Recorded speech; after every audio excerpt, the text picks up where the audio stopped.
જય હિન્દ સ્ટુડન્ટ। હવે જો ધોરણ 5 ની અંદર આપણે 10મું ચેપ્ટર જોતા હતા, 10મું અને 100મો ભાગ। 10મો અને 100મો ભાગ એની અંદર આપણે સ્વાધ્યાય પત્ર સોલ્વ કરાવતા હતા। દરેક વિદ્યાર્થીએ જે પણ અમે અહીંયા પ્રશ્ન દાખલા નંબર 17 સુધી કરાવી દીધું છે, તો દરેક વિદ્યાર્થીએ કરેલું હશે। બાકી હોય તો પૂરું કરી દેજો, બાકી રહેવા દેવાનું છે નહીં। કમ્પ્લીટ દરેક વિદ્યાર્થીને ત્યાં સુધી પૂરું થઈ ગયેલું હોવું જોઈએ, જ્યાં સુધી મેં તમને કરાવ્યું છે ત્યાં સુધી કમ્પ્લીટ હોવું જોઈએ। હવે જો તો આની અંદર આપણે દાખલા નંબર 18 જે છે એ દાખલા નંબર 18 ની અંદર આપણે આકૃતિઓ આપેલી છે। એ આકૃતિની પ્રમાણે આપણે જે ભાગ હોય એ ભાગની અંદર જેટલા પણ ખાના છે એ ખાનાની અંદર કેવી રીતે આપણે એને લખવાનું છે, એ અપૂર્ણાંક ભાગ કેવી રીતે દર્શાવવાનો છે એ આપણે આની અંદર લખવાનું છે। હવે જો પહેલું જે છે તો પહેલાની અંદર હું આકૃતિ દોરતો નથી, તમને એની અંદર આકૃતિની અંદરથી તમને ખબર પડી જાય કે ભાગ અને કેવી રીતે આપણને આપેલો છે। તો પહેલી આકૃતિ જે છે એ દશાંશ સંખ્યામાં દર્શાવી છે। તો ટોટલ ખાના ગણી લેવાના આપણે 1 2 3 4 5 તો 10 છે। ટોટલ ખાના કેટલા છે? 10 છે। તો 10 આપણને આપ્યા છે, તો 10 ખાનામાંથી છાંયાંકિત ભાગ કેટલો છે? એની અંદર ઘાટો ભાગ કરેલો છે, કેટલો છે? તો 6 ખાનામાં। એનો મતલબ શું છે? ટોટલ 10 છે એટલે અહીંયા 10 લખાઈને 6 ભાગમાં આપણે છાંયાંકિત કરેલો છે। પછી બીજાની અંદર જો તો કેટલા ભાગ છે તો એની અંદર જોઈએ આપણે 1 2 3 4 5 6 7 8 9 10, એમાં પણ ટોટલ કેટલા ભાગ છે? 10 ભાગ છે। એમાંથી છાંયાંકિત કરેલો ભાગ કેટલા છે? 4 છે। તો 4 ના છેદમાં 10। પછી ત્રીજાની અંદર જોઈએ તો ત્રીજાની અંદર કેટલો ભાગ છાંયાંકિત કરેલો છે તો એ આપણે જોવાનું અને એ ભાગને આધારે આપણે એને લખવાનું છે। તો જો ત્રીજાની અંદર પણ 10 ભાગ છે ને એમાં 4 ભાગ કરેલા છે છાંયાંકિત, તો એમાં 4 ના છેદમાં। પછી ચોથાની અંદર જો ટોટલ કેટલા છે? 1 2 3 4 5 6 7 8 9 10 11 12 13 14 15 30 ટોટલ ખાના કેટલા છે? 30 ખાના છે। 30 માંથી છાંયાંકિત કરેલા 5 છે, તો 5 ના છેદમાં 30।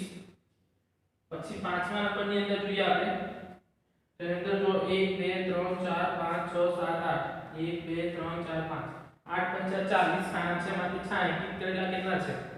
1 2 3 4 5 6 7 ને 8, તો 8 ના છેદમાં 40। પડી ગઈ ખબર? ત્યાં સુધી દરેક ખાના તમારે ગણી લેવાના છે। છઠ્ઠો, સાતમો, આઠમો જેટલા પણ છે 9 સુધીના છે દરેકના ખાના તમારે ગણવાના।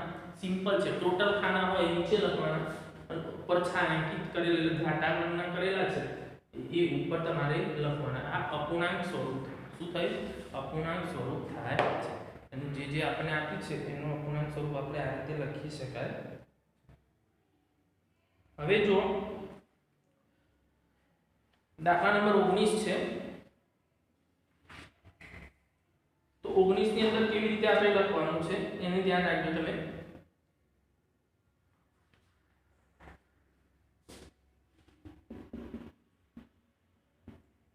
તો એની અંદર આપણે આપેલું છે અપૂર્ણાંક ભાગ આપ્યો છે 0.55। એની અંદર જો ખાના કેટલા આપ્યા છે દરેકની અંદર જોજો 1 2 3 4 5 6 7 8 9 10 100 ખાના ટોટલ આપેલા છે। તો 0.55 છે તો એને અપૂર્ણાંકમાં ફેરવીએ આપણે તો શું થાય? 55 ના છેદમાં 100 થશે। તો 100 ખાના છે એમાંથી 55 ખાના તમારે એમાં ઘાટા રંગના કરવાના છે। કેટલા? 55 ખાના તમારે કેવા કરવાના છે? ઘાટા રંગના કરવાના છે। તો આ યાદ રાખજો તમે, જે પ્રમાણે હું અહીંયા જે લખ્યું છે એ પ્રમાણે લખેલું છે એ પ્રમાણે તમારે લખવાનું છે। હું અહીંયા અપૂર્ણાંક સંખ્યા દર્શાવું છું 0.05। તો આમાં કેટલા આવશે? 5 ના છેદમાં 100, બે અંકી પોઈન્ટ એટલે 100, તો 5 ખાના, ફક્ત 5 જ ખાનાની અંદર તમારે ભાગ છાંયાંકિત કરવાનો। કોઈ પણ 5 ખાના છે એને છાંયાંકિત કરી દેવાના। પછી 0.4 તો અહીંયા શું હશે? 4 ના છેદમાં 10। તો 10 ખાના હોય તો 10 માંથી તમારે 4 ખાના જે છે એ 4 ખાનાને તમારે ભાગ છાંયાંકિત કરવાનો છે। હવે 10 માંથી તમારે 4 ખાનાનો ભાગ છાંયાંકિત કરવાનો છે, ધ્યાન રાખજો। પણ આની અંદર શું થયું? તો 10 માંથી 4 તમને આપ્યા છે 100 ખાના, તમે કેટલા ખાનાની અંદર કરશો? તો 10 માંથી 4 કરવાના છે તો આપણે 100 કરવાના છે અને 100 કરીએ 10 ને 100 કરવા માટે કેટલા વડે ગુણાકાર કરવો પડે? 10 વડે. તો ઉપર 4 ને પણ 10 વડે કરીએ આપણે તો કેટલા થશે? 40 ના છેદમાં 100. તો 100 માંથી તમારે કેટલા 40 ખાના છે એને છાંયાંકિત કરવાના છે. કેટલા ખાના? 40 ખાનાને છાંયાંકિત કરવાના છે. અને ચોથા નંબર જો એની અંદર આપણને આપ્યું છે 1.08 એટલે કેટલા આવશે? 108 છેદમાં 100. હવે જો 108 તો 100 માંથી 108 ખાના થાય ના થાય. તો એને શું કરીએ આપણે? તો 108 ખાના તો 2 100 ના 2 આપણને આપેલા છે. તો 100 ના 2 આપેલા છે એટલે જે ભાગ આપણને બે ભાગમાં આપેલો છે એ બે ભાગની અંદર આપણે છાંયાંકિત કરવાનો. તો 108 છે તો પહેલા 100 માંથી 100 ખાનાને આપણે છાંયાંકિત કરવાનું અને બીજા જે 100 ખાના છે એમાંથી તમારે કેટલા 8 ખાનાને છાંયાંકિત કરવાનો છે. તો આને આપણે મિશ્રમાં લખીએ છીએ તો કેટલા લખે છે? 100 1 પૂર્ણાંક 100 ના છેદમાં 8 એટલે 1 પૂર્ણાંક એટલે એક જે ચોરસ 100 નું ખાનું છે એને તો તમારે છાંયાંકિત કરવાનું છે અને 8 ના છેદમાં 10 8 ના છેદમાં 100 એટલે બીજા જે 100 છે એમાંથી તમારે 8 જ જે ખાના છે એને છાંયાંકિત કરવાના છે. તો એની અંદર જોવાનું કે કયો અને કેવી રીતે આપણે એ ભાગને છાંયાંકિત કરવાના છે. તો એ રીતે તમે છાંયાંકિત કરતા રહેજો. કેવી રીતે ભાગ આપ્યો છે એ જોવાનું, જોયા પછી આપણે એ ભાગને છાંયાંકિત કરવાનો છે. તો આકૃતિમાં વ્યવસ્થિત રીતે તમે આકૃતિ ઘાટોરણ કરતા હો, ઘાટા રંગની આકૃતિ કરતા હો ત્યારે તમારે એને ધ્યાન રાખવાનું કે એ વ્યવસ્થિત રીતે થવું જોઈએ, ખાનાની બહાર થવું જોઈએ અને વ્યવસ્થિત જ એક ઘાટી લાઈન થવી જોઈએ. 20મો પ્રશ્ન જોઈએ.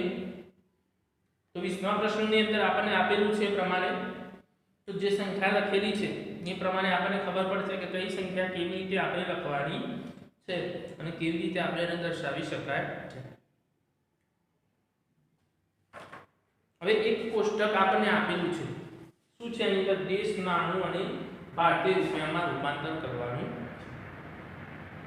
યુએસએ અમેરિકાની અંદર ડોલર છે એ 64.03, ઇંગ્લેન્ડની અંદર પાઉન્ડ છે 85.55. એ અલગ અલગ આપણને દરેકના રૂપિયાના ભાવ આપેલા છે.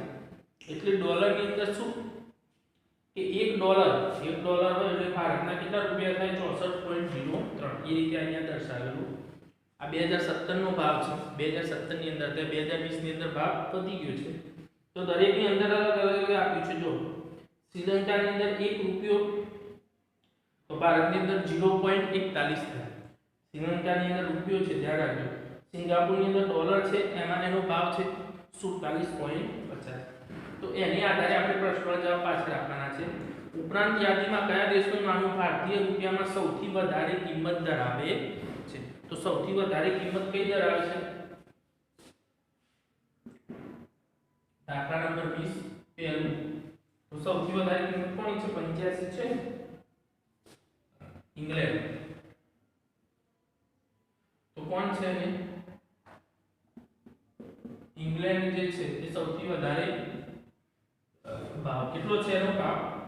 85.55. કેટલો છે? 85.55. બીજો પ્રશ્ન છે. ઉપરેટ યાદીમાં કયા દેશનું નાણું ભારતીય નાણાંમાં સૌથી ઓછી કિંમત દર્શાવે છે? તો સૌથી ઓછી કિંમત કોની છે? 0.06 દક્ષિણ કોરિયા. 0.06 છે. તે દક્ષિણ કોરિયા જે છે એ સૌથી ઓછો છે. દક્ષિણ કોરિયા. દક્ષિણ કોરિયા 0.06.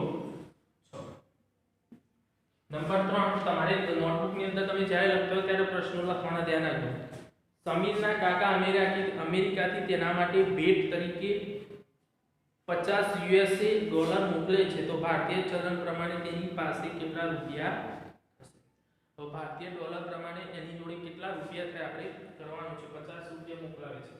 એની અંદર જો યુએસએ ની છે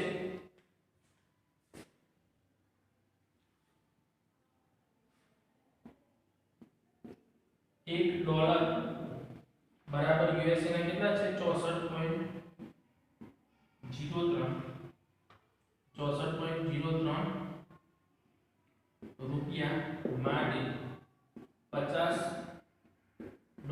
बराबर કેટલા અમારો ક્રોસ ગુણાકાર 50 ગુણ્યા 64.03 અને ગુણાકાર કરીએ આપણે તો 50 ગુણ્યા 6403 છેદમાં 100 શૂન્ય શૂન્ય ઉડી ગઈ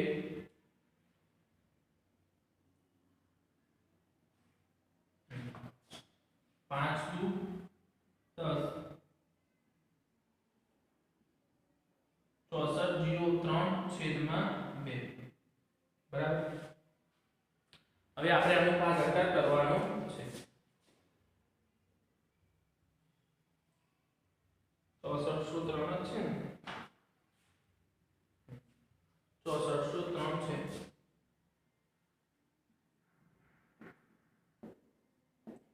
છે 2 તરી 6 0 4 2 દુ 4 0 0 કહીએ 0 3 ઉતારે આપણે 3 2 એકા 2 1 વધ્યું પોઈન્ટ મૂક્યું 0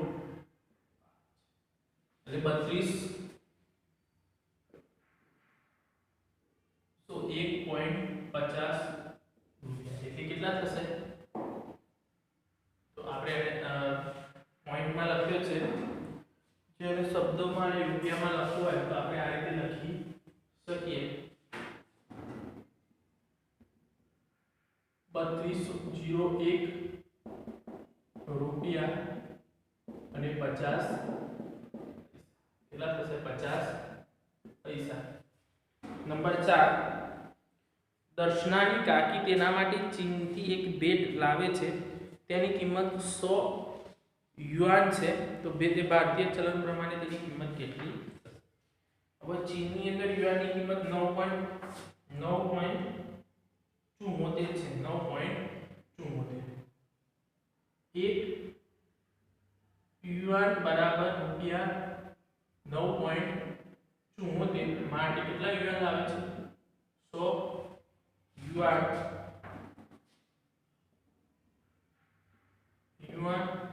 બરાબર કેટલા તો ક્રોસ ગુણાકાર 100 ગુણ્યા 9.74 તો 100 ગુણ્યા 974 છેદમાં 100 100 નીકળી ગયા એટલે કેટલા આવ્યા 974 રૂપિયા કેટલા રૂપિયા આવશે 974 રૂપિયા તેની અંદર ક્રોસ ગુણાકાર કરીને આપણે એને રૂપાંતર કરવાનું છે તો ધ્યાન રાખવાનું સંજયભાઈને 60 રૂપિયાના બદલામાં કેટલા વોન મળે છે 60 રૂપિયાના બદલામાં કેટલા વોન મળે તો દક્ષિણ કોરિયાની અંદર જો 0.06 વોન છે તો દક્ષિણ કોરિયાની અંદર કેટલા વોન મળે છે તો 0.06 આટલું લખી દો પછી આગળ તમને પ્રશ્ન નંબર 5 કરાવો તમને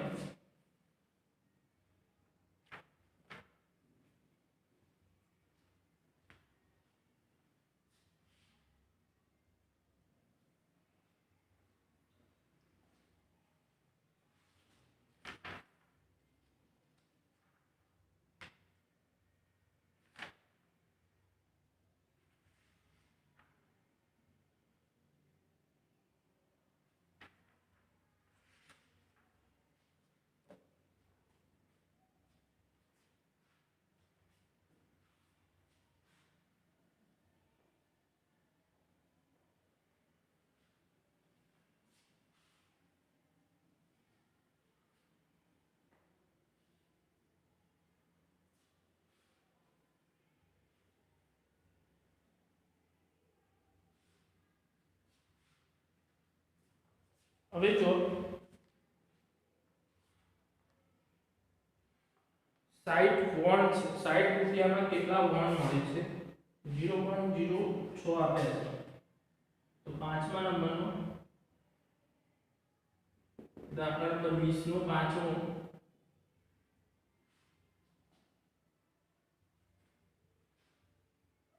0.06 રૂપિયા બરાબર રૂપિયા 0.06 બરાબર આટલા 1 વોન થાય માટે રૂપિયા 60 બરાબર કેટલા તો 60 ગુણ્યા 1 છેદમાં 0.06 તો 60 અહીંયા કરી દઈએ 0.06 એટલે 6 અહીંયા કરી દીધા અને 100 આપણે અહીંયા મૂકી દીધા तो जो 6 निकली गया એટલે 60 10 આવી ગયા અહીંયા તો 10 ગુણ્યા 100 બરાબર કેટલા થાય 1000 વોન કેટલા મળે છે 1000 વોન મળે છે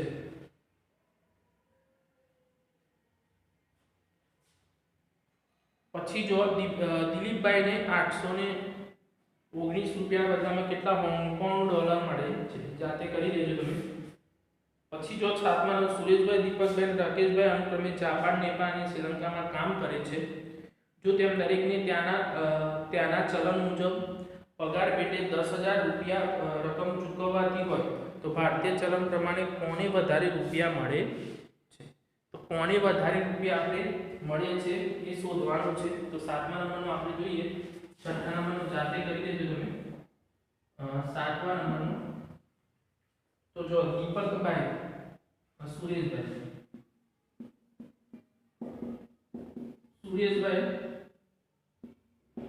नो पगार तो त्याना प्रमाणे આપણે કોને છે 100 રૂપિયા છે તો જાપાનની અંદર તો જાપાનની અંદર આપણે જોઈએ તો કેટલા છે n છે 0.56 કેટલા છે 0.56 તો અહીંયા શું કીધું છે ત્યાંના ચલણ મુજબ પગાર પેટે 1000 રકમ ચૂકવવાથી હોય અહીંયા આપણે 56 આપેલા છે તો અહીંયા 56 0.56 આપે છે તો n આપણે લખીએ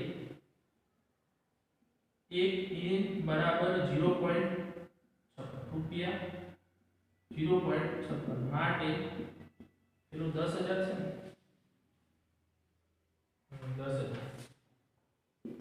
10000 n बराबर कितना रुपया तो 10000 गुणिया 0.56 तो कितना આવશે 10000 गुणिया 56 છેદમાં 100 तो બે શું નીકળી ગઈ તો કેટલા है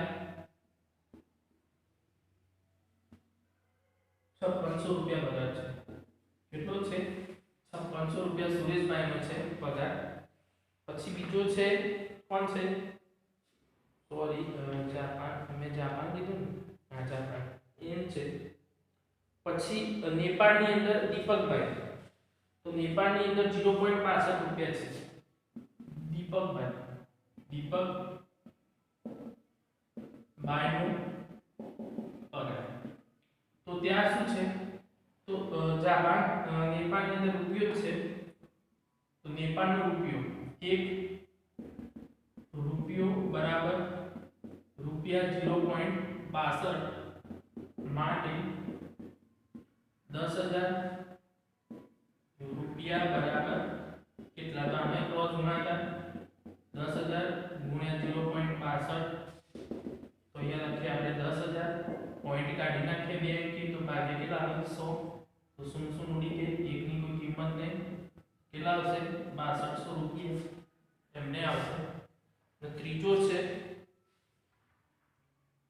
એ છે રાકેશભાઈ ને શ્રીલંકા તો શ્રીલંકામાં તો રાકેશભાઈ નો પગાર શ્રીલંકામાં 1 રૂપિયો બરાબર કેટલા છે શ્રીલંકાની અંદર 0.41 માટે 10000 રૂપિયા બરાબર કેટલા तो કેટલા આવશે 10000 0.41 તો અહીંયા આવશે 10000 ગુણ્યા 41 ના છેદમાં 100 100 નીકળી જાય એટલે બે જીરો નીકળી ગઈ એટલે કેટલા આવશે 4100 રૂપિયા તો તમને ખબર પડી કે કોનો પગાર વધારે છે તો દીપકભાઈ કોનો પગાર તો અહીંયા લખી દેવાનું દીપકભાઈનો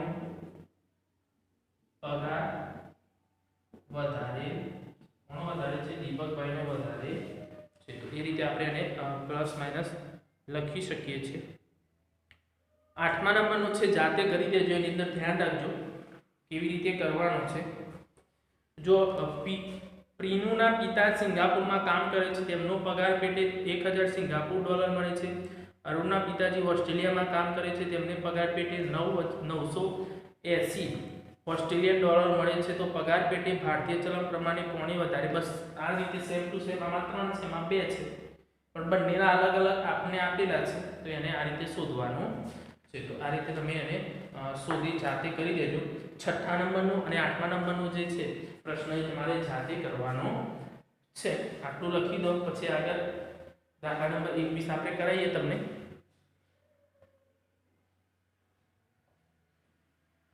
જાતે કરવા આપ્યું છે, શાંતિથી કરજો, ઉતાવળ કરતા નહીં, વ્યવસ્થિત રીતે સારા અક્ષરે કરવાનું છે. જે પ્રમાણે કીધું એ પ્રમાણે એ લખાવો જોઈએ એની અંદર.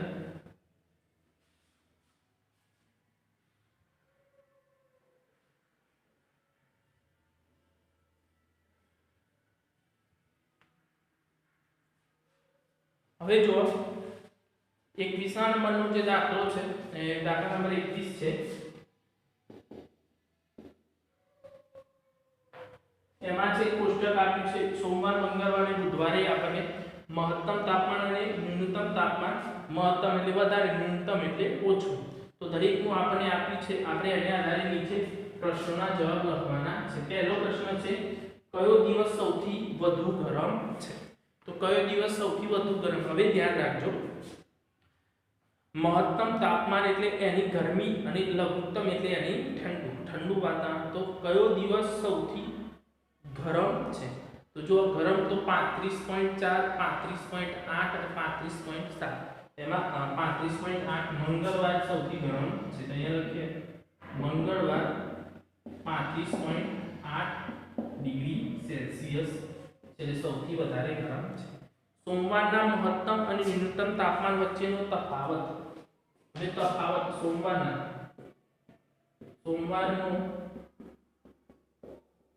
તફાવત બરાબર મહત્તમ માઈનસ ન્યૂનતમ. તો તફાવતનો મતલબ શું? બાદબાકી. તફાવતનો મતલબ શું? બાદબાકી. તો સોમવારે જોઈએ તો મહત્તમ કેટલું છે 35.4 અને ન્યૂનતમ છે 23.9 ડિગ્રી સેલ્સિયસ. આમાંથી આપણે આ બાદ કરવાનું છે.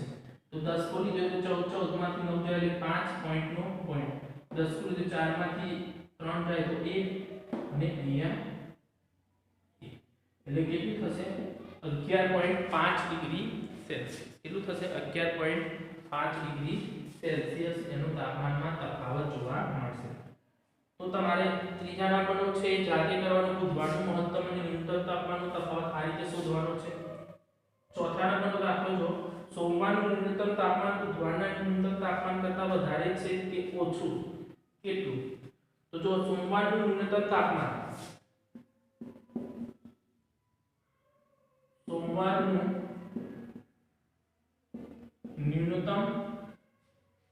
કેટલું છે તાપમાન?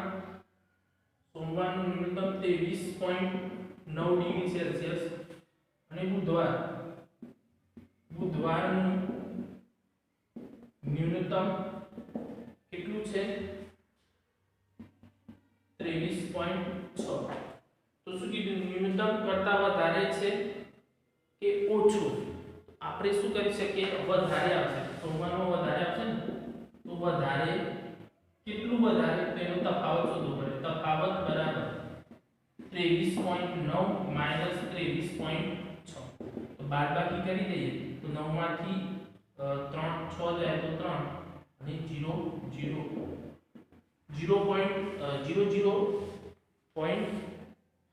એટલે 0.3 આપણે 0 0 નહીં પણ અહીંયા 0.3 ડિગ્રી લખી શકીએ. મંગળવારનું જે છે એ ન્યૂનતમ તાપમાન અને એનો તફાવત કીધો તો એ તફાવત એટલે બાદબાકી કરવાની છે. એ રીતે તમારે એટલે જાતે કરી દેવાનો છે. તો ત્રીજા નંબરનો અને પાંચમા નંબરનો દાખલો એમાં તમારે જાતે કરવાનો છે. તો ધ્યાન રાખજો. ચાલો ગૃહ કાર્ય કરીએ. એની અંદર અપૂર્ણાંક સંખ્યા અને દશાંશ અપૂર્ણાંક એ બે સંખ્યા દરેકની આકૃતિની અંદરથી લઈ અને દર્શાવવાની છે. કેવી રીતે? એક ખાલી ઉદાહરણ તમને સમજાવી દઉં. એની અંદર ચાલો ગૃહ કાર્ય કરીએમાં પહેલો છે એમાં જો 1 2 3 4 5 6 7 8 9 10 આપણને ટોટલ આપેલા છે. તો નંબર 1 ની અંદર 10 આપ્યા છે. તેનો અપૂર્ણાંક દર્શાવો હોય 66 ભાગ કેટલો છે? ટોટલ 10 છે એમાં 66 3 છે અને પોઈન્ટ માં દર્શાવો તો 0.3 થઈ ગયું. અપૂર્ણાંકમાં 3/10 લખવાનું અને દશાંશ અપૂર્ણાંકમાં 0.3 લખવાનું. એ રીતે દરેકની અંદર તમારે કરી દેવાનું છે. તો જે છે એ જાતે તમારે એની અંદર કરવાનું. અહીંયા આપણે આ 10મું ચેપ્ટર પૂરું થાય છે. જે પણ દાખલા મેં તમને જાતે આપ્યા છે એ જાતે કરી દેવાના. 9મું ચેપ્ટર આપણે નેક્સ્ટ લેક્ચરની અંદર જોઈશું. હોમવર્ક જે છે એ તમારે આ રીતના દાખલા સ્વાધ્યાય પોથીની અંદર કરવાના છે.